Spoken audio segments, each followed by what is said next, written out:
Hi, this is Janie Imani and welcome to Emotional Awareness.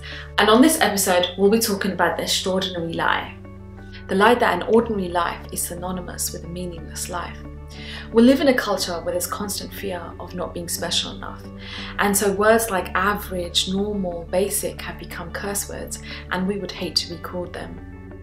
And studies show that many of us would rather be called crazy or something else that has a negative connotation than to be called normal. So what's happening now is that we are living by this unspoken subconscious value of constantly trying to prove how we are not just ordinary. How does this show up in our daily lives? It shows up everywhere, from our profiles on social media to the cars or houses that we buy. It even shows up in our relationships.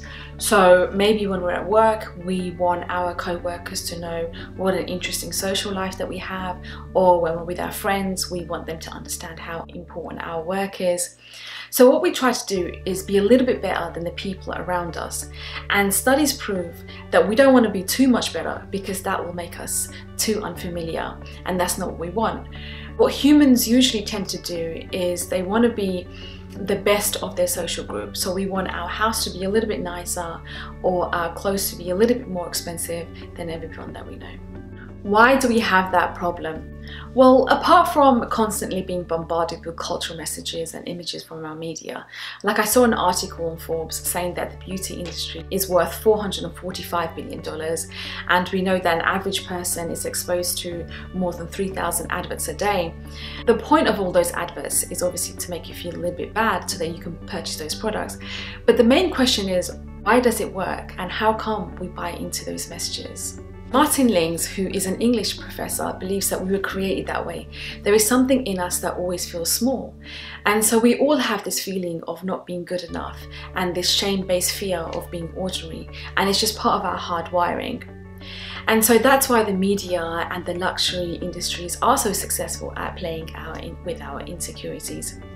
And we know from Brené Brown's research that the only people who don't buy into those cultural messages of not good enough are the ones who are actively working against it every day. And so we all have this need to want to prove ourselves to our peers, to Nay, and that's why their adverts work so well to begin with. So what do we hope to achieve by proving ourselves?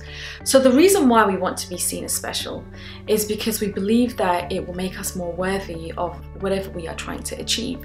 So whether it be friendship or connection, or maybe we even believe that it will make us more deserving of the success that we are working towards, or more deserving of a wonderful spouse, or whatever goal that we are trying to reach. But that doesn't necessarily make much sense, and we could break it down. So let's look at connection. So if we want people to like us, then we have to be wary of how we make them feel. Like Maya Angelou said, people will forget what you said, people will forget what you did, but they will never forget how you made them feel. And so we often like the people who make us feel good about ourselves. And so trying to prove that we are special isn't necessarily going to work. And so even if we looked at the deserving piece, there isn't necessarily a correlation between the hand that we have been dealt in life and how deserving we are of it. Like all the billionaires don't necessarily deserve the billions that they have, or the Rohingya people do not deserve their homes to be taken away from them. So it's not a question of deserve. So trying to prove that we are more special isn't necessarily going to get us the things that we want. What to do about this problem?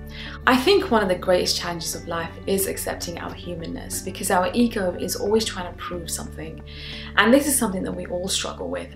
And one of the things that really helped me was the research of dying people, because one of their top regrets was working so hard that they missed out on the life that they had until it was too late. And even from my personal experience with working with suicide survivors, and the suicide survivors, by the way, are the family and the friends of the people who commit suicide. And what they missed the most about their loved ones were the ordinary moments, like going to the park with them, or laughing at their silly jokes, or coming home to them. And so at the end of our life, it's not the extraordinary moments that we chase that we will miss, it's going to be the simple things. And so the point of this video is to help us understand that competing with the people around us isn't necessarily going to get us closer to the things that we want. But a strong sense of connection, of love and belonging with our social group is more likely to give us the courage to build the life that we are wanting. So thanks for watching, guys, and make sure you like, comment, subscribe and share, and take care. Bye!